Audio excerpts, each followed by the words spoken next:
گزشتہ 2 برسوں میں افغانستان سے انخلا کر کے امریکہ آنے والے افغان شہریوں کے بہتر مستقبل کے لیے امریکی کانگریس میں افغان ایڈجسٹمنٹ ایکٹ کو ایک بار پھر متعارف کرایا گیا ہے، جسے AAA بھی کہا جاتا ہے۔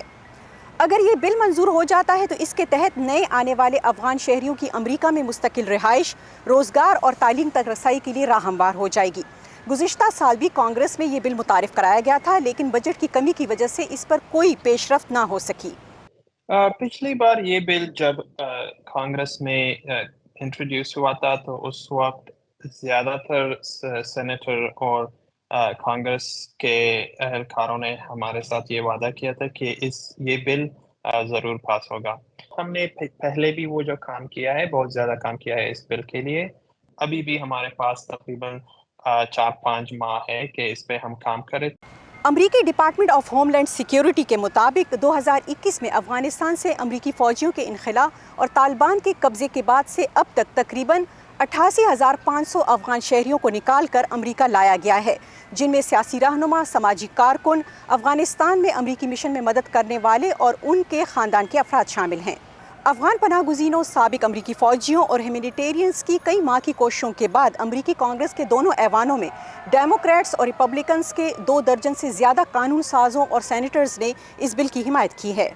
امریکی ریاست آرکنسا سے ریپبلکن سینیٹر ٹام کاٹن نے اپنی ایک پریس ریلیز میں افغان ایڈجسٹمنٹ ایکٹ کے دوبارہ متعارف کرائے جانے پر کہا ہے کہ صدر بائیڈن کے افغانستان سے غیر منصوبہ بندی والے انخلا کے تباہ کن نتائج نکلے اور اس کی وجہ سے وہ افغان اتحادی شدید خطرے سے دوچار ہوئے جنہوں نے امریکی افواج کی مدد کی تھی۔ یہ قانون امریکہ آنے والوں کو نئی زندگی شروع کرنے اور طویل مدت کے لیے استحکام حاصل کرنے میں مدد دے گا۔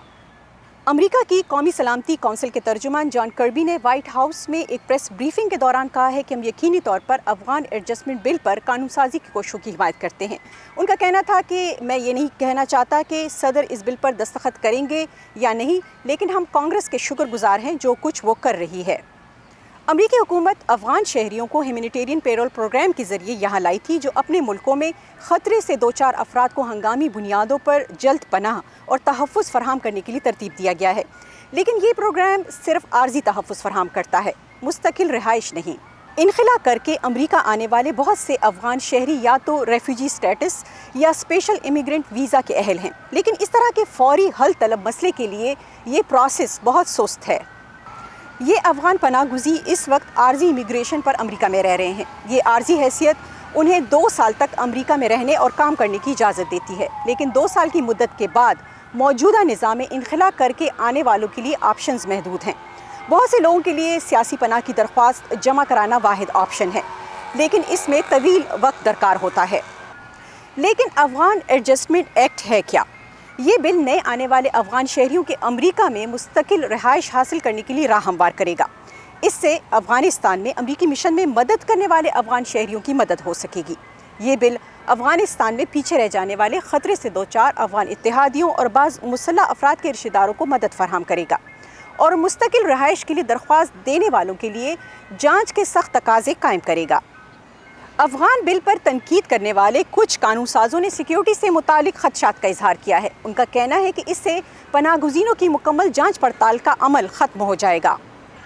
لیکن اگر یہ بل ایک بار پھر پاس نہیں ہوتا تو کیا ہوگا؟ یہ جو افغانی یہاں پر موجود ہے اب تقریباً 80,000 ہے، ان میں سے تقریباً 20,000 نے ابھی پرماننٹ ریزیڈنسی یہاں پر وصول کر لی ہے اور وہ یہاں پر پرماننٹلی رہ سکتے ہیں۔ تو تقریباً 40-50 ہزار افغان جو ابھی ہے، ان کا تو 2 سال کا ویزا ابھی باقی ہے۔ ان کو 2 سال کا ویزا دیا گیا تھا، وہ 2 سال تقریباً ختم ہونے والے ہیں اگست میں، اور پھر پریزیڈنٹ بائیڈن نے دوبارہ ان کو 2 سال وقت دے دیا تاکہ وہ یہاں پر 2 سال اور بھی رہ سکیں۔ ان 2 سالوں میں یا تو افغان ایڈجسٹمنٹ ایکٹ یہ بل جو ہے یہ پاس ہوگا اور ان کو پرماننٹ ریزیڈنسی دی جائے گی، اور یا یہ لوگ اسائلم کے لیے اپلائی کریں گے۔ اس بل کے حامیوں کا کہنا ہے کہ وہ اس وقت تک اپنی کوششیں اور کام جاری رکھیں گے جب تک یہ بل منظور نہیں ہو جاتا۔ Nilofar Mughal, voice of America, Washington.